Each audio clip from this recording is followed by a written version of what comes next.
ang focus ko is just to enjoy, eat, pasyal. So wala yung focus ko sa lalaki or relationship. Gusto ko na yung mag-usap-usap, ganon. Tapos At saka kung masaya ka naman na single, why not? kaya nga ang sabi ko, Diba? dapat merong bumasag dun eh. Meron dapat, bukod sa bumasag dito, Para makaluwag-luwag. para yung makaluwag.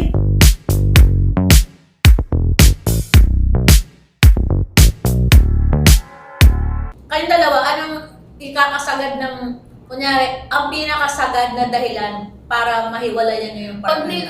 pag niloko ako ni Kong ng babae siya kahit isang beses, ayoko. Yun lang, ng babae. Tatlo ang ano ko eh. May tatlo May tatlo talaga. Magliligaw pa lang siya, sinabi ko yung Oo. tatlo. Pag ako niloko mo kahit isang beses, ayoko. Pangalawa, pag binastos mo magulang ko. Yan. At pangatlo, pag sinaktan mo ko physical. Yes, yan yung tatlo. Ikaw, Yan talaga yun. Ang galing. Parang pareho kami. Oo, nanloko, tapos nanakit. Yun ay sagad. Hindi, nang niloko, malabo naman itong mga babae. Manlalaki, manlalaki. Hindi, malabo mga babae. Niloko. Hindi pa nga doon ilaw. Pero yung binigay ko na yun ha, imposible na yun. Naka naman ang babae. Oh. Ayan. Yun nga, manakit. Paano mananakit din? Mas malakas ka ako. Ito yung nagawata ang nananakit. Ang gagano siya. Ang gagano siya. Eto na. Tapos pag ano, binastos magulang mo din or merong ginawang masama sa kamag-anak mo, gano'n. Katulad ni Vic. Hindi okay naman siya sa parents ko. Meron kayong mga ano. Actually, dapat- dalawa lang. Yun lang. Oo, pagka yung sinaktan ako tsaka ng babae. Pero curious lang ako. Kahit isang beses lang, no? Oo. Walang second chance sa pambababae. Kasi pag nagawa niya isang beses, Oo. kaya na niya ulit. Cheater is always a cheater. Saktan ka ulit nun eh. Oo, Diba? eto, ang curious lang ako dun sa mga, kasi may asawa na kayo. Anong, Dahil pala ito talaga yung talaga. Ikaw na pala yung host. ano masasabi yun dun sa mga, di ba yung mga pangit yung relationship sa lalaki, yung nananakit na, pero nagsistay pa din. Nag-cheat na, nananakit na, pero andun pa rin sila sa relationship. Kasi ang paniniwala nila, yun, isa Magbabago. kasi ang minsan ang dahilan may anak kami, ayokong maging broken family. Pero anong ano nyo doon? Anong stand nyo doon sa, ako kasi, ito sasabihin ko stand, pag ganun na, ang maa-apektan kasi yung bata. Yung kid talaga matatraumatize kasi siya yung nakakita. Siya yung walang kasalanan, bakit kayo nag-aaway? Siya yung kasalanan, bakit kayo nag-cheat yung daddy or ng mommy? So, anong stand yun doon? Pagka sagad-sagad na, tapos kunyari, kaibigan, hala, paano yun, bes? Anong stand mo doon? Ako dahil hindi ko siya nararanasan. Syempre, kung ako hindi ko nararanasan, madaling magsabi na, layuan mo na kasi ginanyan ka na. Mahirap magsalita Pero kasi hindi bilang ko- babae, pero bilang babae, hindi siguro, bilang ina. ang unang uunahin mo, alamin mo kung ano yung word mo as a tao. Oo. Hindi na as babae lang pare-pares Oo, tayo tao. ng word as a tao. Kasi pag alam mo yung worth mo as a tao, alam mo hindi pwedeng ginaganito ka, alam mo kailangan mo umalis. Sagad na eh. Ikaw din, Ethel, ganun din. Anong masasabi? May iba kasi na yun eh, masokista. O, yung gusto May nila. ganun no? din. Oo. Yung gusto nila, sinasaktan sila. Pero kung ikaw mami, sagad-sagad na yun. Parang, kunyari, awang-awa ka na pero wala kang magawa. Ano yung sa tingin mo maipapayo mo? Bilang tao dun sa tao na yun. Payuhan ko yung parents. Iparehab nila yun. Kasi malala. Malala. Hindi parang Malala na yun eh. psychological mo rin din, siguro, ano? diba? Yung gano'n, yung OA na, may mga gano'n talaga. May kilala. Oo. Pero, grabe yun, no? Yung hindi umaalis sa relasyon kahit Kasi gusto nila Oo. sinasaktan. Hindi Masyado mo naman pwedeng ano yung himasukan yun, di ba? Oo. Hindi mga magulang, di ba? Oo. Mga family. Tsaka hindi lang yung ma-sharp na syakit eh. Yung talagang diba? Okay na sana kung ma-sharp yung syakit, diba? Pero yung jombag pa. Tsaka ako mahirap, may mga relasyon talaga na kahit alam na nilang mali, hindi sila makaalis. Totoo ba? Hindi makalet go yung sobrang mahal nila. At saka may curious Tsaka lang. umaasang pwede pa magbago. Ay, naku po. Eh, paano kung 15 years ang nagsasama, di pa rin nagbabago, bes? Anong nangyari na? Wala na yun, Ako malala hindi ko na yun. alam kung paano ko gaano. Tsaka eto, ano yung masasabi niyo kasi kayong dalawa may asawa? Ano masasabi niyo na laging yung sinasabi ng lalaki na ang mga babae daw, nagger, ganyan, masyula, Siguro tapos mga- sensitive. Nagger ka ba, ma'am? Oo. Kasi Yung ano ano sa kay Jess, kay Daddy Jess. hindi naman. Hindi. Bakit hindi naman? Sumagot ka na maayos, Daddy Jess. Hindi naman. Pagka nagbablog lang kami, yung ganyan namin, yung Nasa ako yung bahay. nagger, ako yung ganyan. Sa Pero sa bahay. bahay, wala naman. Kalmado naman. Yung hindi ka maano, minsan tumataas ang boses mo. Oo. Mataas lang talaga yung tono ko. Ano ko. Kasi singer siya eh. Hindi kaya akala ng bata sa amin, Oo, galit. kami kasi yung nanay. Oo, galit na. Oo, ala galit. Yung tono. Minsan nila, ba't galit ka na naman? Hindi ba ganito na talaga boses ko? Yung volume niya. Mataas. Yung volume. Oo, yung... Jesse! Oo, namanap sa namin. Parang natural sa atin yun, no? Oo. Ikaw, B. Hindi ka naman galit, no? Pero Oo. ganun yung tono. Ikaw, B, malumanay ka ba pag ano? Hindi Ganyan. ba naman? May oras ako na talagang mabumanga rin talaga. Yung dire-diretso, Oo, no? pero dati siguro. Pero ngayon kasi na nakita ko kay Kung dun siya iritang-irita, tinatry kong i-control. Ay, talaga naman lalaki, no? Ito naman, kasi how do you divide your time? Especially si VCD. How do you divide your time? Kasi vlogger, businesswoman, may asawa, may anak. Paano mo siya dinidivide? Kasi especially, this one, kailangan visible ka pa rin, di ba? In sa industry nyo, especially vlogging, kailangan visible every time. Siguro ako ano ko ba na din, hindi ko rin malaman na paano ko nagtatagpi-tagpi, pero malaking tulong yung mga nasa paligid ko. Kasi meron yung, ang tawag ko sa mga nag-aalaga sa anak ko, mama. So yung mga mama nila sa bahay, kasi hindi ko naman magagawang nandito ako nang walang nag-aalaga sa mga anak ko. So dahil nandun yung tatay, minsan pag alam niya aalis ako, nandyan siya. Tapos yung mga mama yung nag-aalaga. Sa business naman, nandyan yung pamilya kong tulungan ako na, sige, kung may gagawin ka dito ko, aayusin ko. So malaking tulong na andyan yung mga tamang tao na nakapaligid sa akin, na natutulungan ako. Dahil mahirap din na may mga tao, tapos hindi mo rin mapagkatiwala anak mo, negosyo mo. Oo. So kaya ako nasabing tamang tao talaga yung nasa akin, kasi nagagawa akong ma-divide yung sarili ko. At saka ito naman, sa trabaho na ganito, kaya may business, may mga ganito shoot, lagi ko lang maintain na maximum of 3 days or 2 days na wala ako sa bahay. Dapat meron akong break na isang araw para sa mga anak ko. Ayoko ng isang linggong tuloy-tuloy. Hindi ko talaga kaya.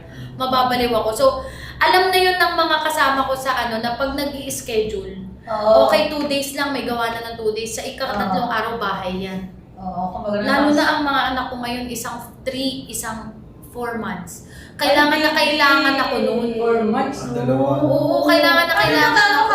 Oo, uwi-present ka? Hindi na ako Uwi na. Ako na lang sa lahat ng mundo.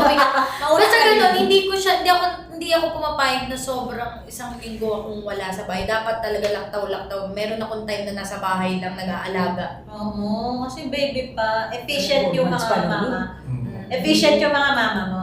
Yung maasahan talaga. Marunong talaga sila. Best din talaga yung may back support, tapos may leverage ka sa lahat ng trabaho. Always leverage. Ayan. Ano yung Leverage yun. Leverage. Ito yung leverage. Efficient. Ah, Efficient. Ayun ba? Efficient. Efficient. Ikaw ma, paano mo Kapatid mo, nakakati? paano hati-hati? Hindi natin alam, no? Pag nanay ka na, no? Ano na Oo. nagawa? Di ba Parang nagiging Wonder Woman ka. Nagiging Wonder Woman ka, tapos kahit nasa trabaho ko, ano nangyari sa kanya? Kumain na ba? Yung ganun, no? Oo. Ganun nata, sabagay, sarili na naman na ako kasi ilan din yung mga inalaga ko. Mga kapatid ko, parang anak ko na din. Oo. So parang nasanay na din, ganun na rin, sabay-sabay din naman dati. Parang magiging superwoman ka, no? Ang galing ng mga nanay kasi multitasker. Yung mga, paano mo nagawa? Yung isa naiisip ka, Reklamo ka ng reklamo. Ako na ang laki ng ganito. Ako nagsumay sa ng nagluto. Pero ginagawa ko na. Gusto ko yung ginagawa na. Oo. Ang dami mo At ang lalaki, hindi kaya mag-multitask ka. Oh. Nakita ko kay Kong yan, kailangan niyang Isa lang. mag-concentrate sa isa O, muna, dalawa. matapos yun, tapos saka. Hindi pwedeng may ginagawa siyang isa, may inaasikaso pa siya na iba. Oo. Kaya pag meron siyang isang project na ginagawa, hindi pwedeng may aawayin ko pa kasi Oo. hindi niya kayang intindihin ako tas work pa. So natuto na ako sa tagal namin na pag may project siyang maganda, yung galit ko i-adjust ko. Pagtapos, I-adjust mo na. Cancel mo lang iya talaga. Cancel ko muna kasi hindi pa tapos. Pag natapos na na-upload na, ikaw talaga yan na siya. Kasi kaya na niya ako ngayong intindihin. Oo. Kasi pag wala sing Kasi dati yan ang pinag-aawayan namin nung bago pa lang po kami na sinasabay ko, sinasakto ko pa minsan pag may trabaho para talagang Nababaliw siya. wala. Oo. Hindi niya kinakaya, nababaliw siya, nag-aaway kami. So ngayon, na-adjust ko galit. Mga ilang days mo na. 5 days ka. Hanggang matapos, pag okay na to, okay, galit na. Meron ka natutun i-adjust mo yung galit niya sa mga asawa niya para pag O kasi feeling ko naman sa asawa ko, ang dami rin niyang in-adjust na ugali niya para sa akin eh. So siguro, ramdaman na lang Speaking kami. of adjust, ano na naman ang adjust sa 10 taon, 10 taon na kayo? Na together? O ano na mga na-adjust mo na ang laki nung iniba nung nag-asawa? Yung mga ganun, dati gusto ko pag may pinag-awayan kami ngayon, pag-usapan ngayon. Dati ganun ako. Talagang hindi ako papayag. Hindi, kahit nasaan abroad na. Hindi, pag-usapan natin. Kahit nasa mall ka. Itong problema ko sa'yo ngayon natin pag-usapan. Ngayon natutuwa ko na hindi pwedeng ganun pag kailangan mo magpalamig. Yun nga, kuwari may ginagawa siyang importanteng project. Kahit anong galit ko, natutunan ko i-adjust na lang na pagtapos. Kasi alam ko hindi siya marunong mag-multitask. Oo. So may mga ganun na akong adjustment. Nakita mo na ba yun nung mag-jowa pa lang kayo? Nung mag-jowa Ang kami, gali na gano'n niya? Nakita mo na yun? nakita ko. Tapos hindi ko, sabi ko, Pinapapansin. akala ko, ang sabi ko, kaya naman yan magbago. Na, magbabago yan, yung palang lalaki talaga. Hindi na. Yun na yun eh, no? Yun na yun eh. Tsaka yung pagbabago naman na kailangan ko, hindi naman yung pagbabago na huwag ka nang mambabae. Hindi naman ganun eh. Oo. Parang sa mga mood lang din eh. Oo. So ako feeling ko, marami rin yung in-adjust sa akin na nakita niya ganito pala ugali niya. Sige, hindi ko na ito gagawin. O, Yung mga alam ganun mo siya na. eh. Sagutin mo na yung mga, ikaw, Ayan ano na, na, in-adjust mo. Dapat ganun, Jess. Ikaw daw, hindi ako. Ano na mga in-adjust mo? Yung mga Ang dami ano kong sa- pag-a-adjust sa buhay na to. Sobra. Talaga. Oo, iba talaga yung real talk. Sila yung mag-aaway Hindi naman natin lang sa harap. O, sige na, sagutin mo na. Marami yung pag-a-adjust sa harap Marami, niya. marami. Nakita naman. Sobra. Especially na nung baby namin. Hindi, ang hirap na mag-baby sitter. Oo. Kasi ilang beses kami naglagay ng dugo. Para Ay! kasi Delikado na So, hindi mag-baby. mag-a-adjust, sacrifice talaga yung Oo. nangyari sa Yung sakripisyo niya lang na yun, lalo na nung dumating na yung baby namin. Nakita niyo man, ang lakas minom dati. Magkalala kami yan, inom. Pero na, Oo naman, Diyos ko. Hindi na. Oo, Par- ibang par- level. Wala ako yun. Party girl. Yeah. Yung Ibang asin level. na. Oo. Ibang Wala ko level. yun. Yossi, nawala ako niyan. Grabe. Pero ikaw ba yung, Ayaw niya din kasi. yung mag-jowa kayo, umiinom kayo sa bahay, tapos parehasa na kinasal Alam na. na siya. Oh, ako na lang mainit na. Di ba? Oo. Kaya ako nagtatato sa binti dahil na. Pero nung nagkasal na kayo, Tapunan na. Mainit na tubig. Mainit Sa Dahil- choking, di ba bumili ka sa kasing kami? More than comes choking, take out ka. Di ba hindi na nakahiwala yung soup, no? Oo. Tsaka yung noodles. Oo. Pag gano'n, nabuhos dito, Sunog bumili yung- ako. Nasunog. Nasunog. Kaya, Kaya nagpatato. history niya. Oo. Parang Kailan lang yan, malakpan. ma'am? Mga ano na, mga 4 years. So, saan? 6 years? 6 Ayan, years na. So now, naging serious yung usap. Ano mo naman may advice nyo kay Kai? Unang- Kay Kai. Para, di ba siyempre single? Oo, Oh, siya naman nagsalita. Oo. This one, our feelings. Ano naman ang observation nyo? Paano siya Alam mo, ma'am, makakagawa? sa sexy mong yan, Ganyan. ano ka pa, makakakubra ka pa. Huwag ka na out of the country ka nga. Eh, yun na nga ginagawa ko. Minsan, Nagdi-dating Tsaka huwag ka up ka masyadong choosy. Huwag masyadong choosy. alam mo, sabi ko nga hindi naman ako choosy. Alam mo, pagka nag-iibang bansa ako, ewan ko na ano ko ang hirap i-explain na sobrang enjoy ako single. Sobrang enjoy ako yung May friend- level. May friend kami ganyan. Yung level ng happiness ko when I'm single, dumating yung point na dumidikit yung lalaki sa nawiwirduhan ako kasi hindi na ako sanay. Tapos, pero hindi ako man-hater I enjoy, man. Yung pag tinitingnan ko sila, ginagawa. Pag nagka-travel ako, tapos sabi, maghanap ko na ng jowa doon. Kahit yung utak ko na entertain them or have a conversation with them, ang focus ko is just to enjoy, eat, pasyal. So, wala yung focus ko sa lalaki or relationship. Gusto ko na yung mag-usap-usap, ganon. Tapos, At saka kung masaya ka naman na single, Hindi ko- why not? kaya nga ang sabi ko, Diba? dapat merong bumasag dun Meron dapat, bukod sa bumasag dito, Para makaluwag-luwag. para yung makabuka, bumasag dyan, kailangan may bumasag dun sa ganun ko. Kasi, nag-entertain naman ako. May mga kausap naman, nag-entertain naman ako. Tapos, ang rule ko lang, you have to go to the Philippines. If you want to really seriously date me, you have to go to the Philippines. Wow. Nagsusukat ako na yung mga mami, jambag-jambagin ako doon. Pag pumunta ako doon, di ba?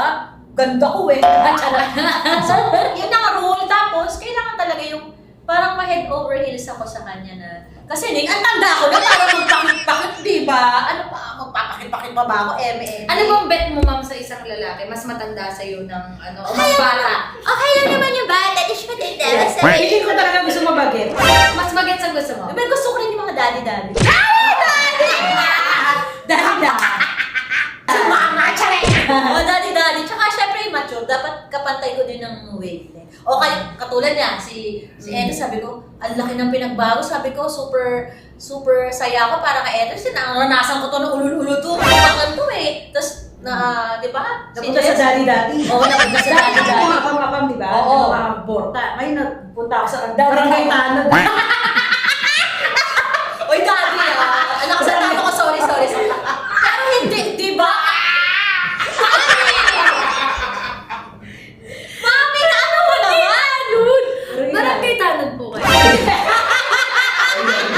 Ayun na, di ba? Hindi, yun ito ko sa kanya niyan. Paniwalain si B, barangay tanod si Ate Jess. Pero naman, Mukhang barangay tanod. ayun naman, pasok naman sa barangay tanod. Sa ano, Barangay tanod. Purok Dos. Pasok naman sa Purok Dos, di ba? Pero tinan mo naman, swak naman kayo, di ba? Oo. Sa akin kasi, Hindi naman kami. hindi magmamatter na yung kung ano yung trabaho mo or whatever. Magmamatter kung magkiklik kayo. Oo, darating din yan sa'yo. Alam mo. Baka nandyan, charay, baka nandyan na. Eh, pagpe-pray natin yan. Pag-pray Pero natin. as of now, okay ako. As in, super happy ko. Tsaka hindi ako, masaya ako yan. Pag nakakarinig ako magandang story, happy ako na, yung, alam mo yun, naniniwala ako sa love. Akala kasi na, man-hater ka na, hindi ka naniniwala sa bitter. Hindi, bes. Tuwan-tuwa ako sa mga lalaki pag Daddy, where's our baby? Ginagawa ko pa yung mga receptionist sa Italy, di ba? Enjoy na enjoy ako. I love men. Pero yun lang, yun ang pagpe-pray natin, makahanap ako ng kong. Ayan, so pag-pray natin, sana matagpuan na ni Kakay. Mabuksan na. Oo. Sana may bumasag na talaga. Ang bonggang-bongga. Ayan. So, bibiginin muna namin kayo. Ayan lang muna for now. Ang mga chismisan. Chismisan, mga maritesan. Oo, kasi syempre, anong pecha na? Para mag-dinner na. Parang nasarapan ng uusapan eh, di ba? Ang sarap nilang kakwentuhan. Saya. Kaya, Ang dami kaya ko kung nakablog. natutunan. Masaya. Dapat ulitin natin. Maganda yung maganda yung sharing ng Tapos, experience. pag-tripan natin. Oo. Kasi matapang siya kanina, dami ng question. Charay! Kaya maraming salamat guys. Ay, Thank you, Miss B. Thank you! Salamat din. Ayan, panoorin niyo pa rin yung aming ginawang vlog sa kanya. Yes! Na napakasaya yung Palengke Challenge. Yay! Mga amoy isda kami ngayon. Thank you guys! Thank you.